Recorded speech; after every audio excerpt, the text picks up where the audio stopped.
Welcome, everyone. Welcome, Dick Stoffel.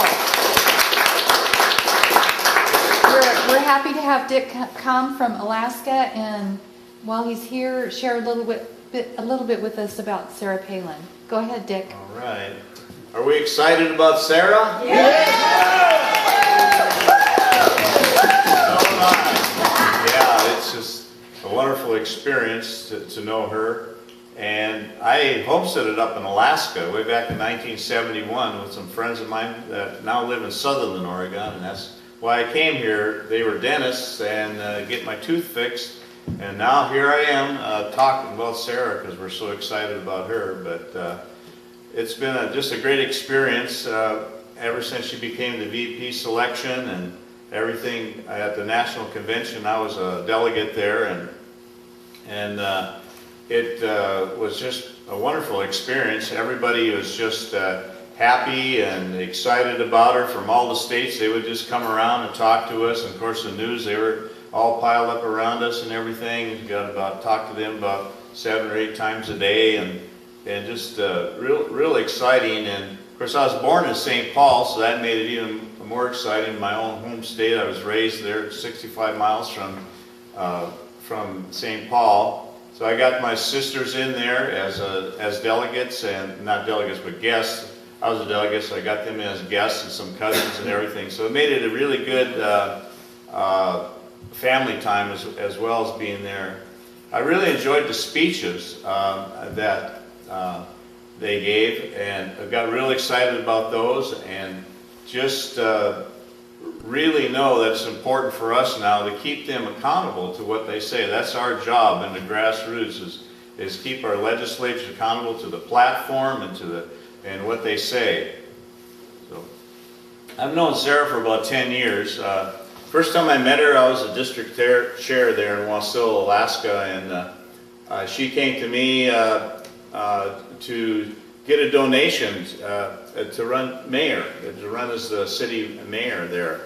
And so I heard about her from a friend of mine, and talked to the executive committee, and they said, yeah, give her a donation. So she just came up to the job site. I'm a carpenter there in Alaska, and just a real nice lady, and I just gave her donation, and she was so thankful and down to earth. And that's just been my experience with Sarah, that she's just really connects well, and my wife knows her. She knows her better than I do, actually. She worked on the hospital board with her, served there for 2 years together.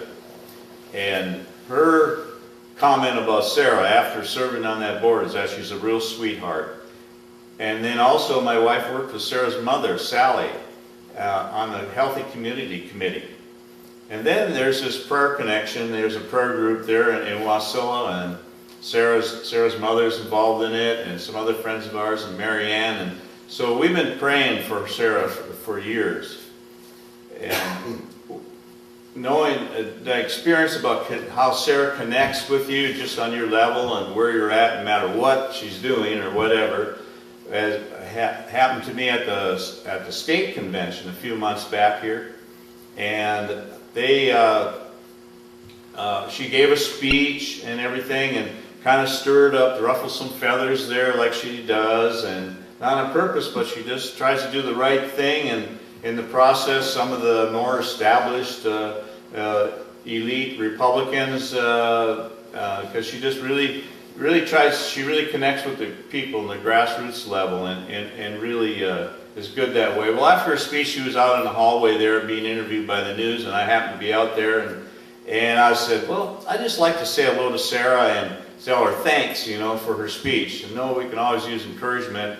She got done talking to the news, and she just kind of walked the other way, and kind of her knowing where she's going to figure, she's headed out, but I'll just kind of follow around a little bit and see. So I took a few steps, 5 steps, she took about 15, and all of a sudden she just turns around and she says, Dick, she says, I've been thinking about you. I was wondering if you could give our family a horseback ride up on the homestead.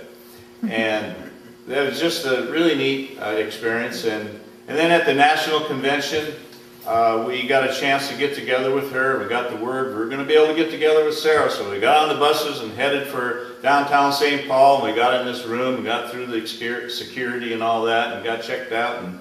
And we were waiting around for her, so I called Mary Ann and I said, Mary Ann, we're waiting for Sarah. And Mary Ann says, oh, great. She said, your cousin just called you from Chicago, actually. This one lived in Chicago, and he wants a picture with you and Sarah.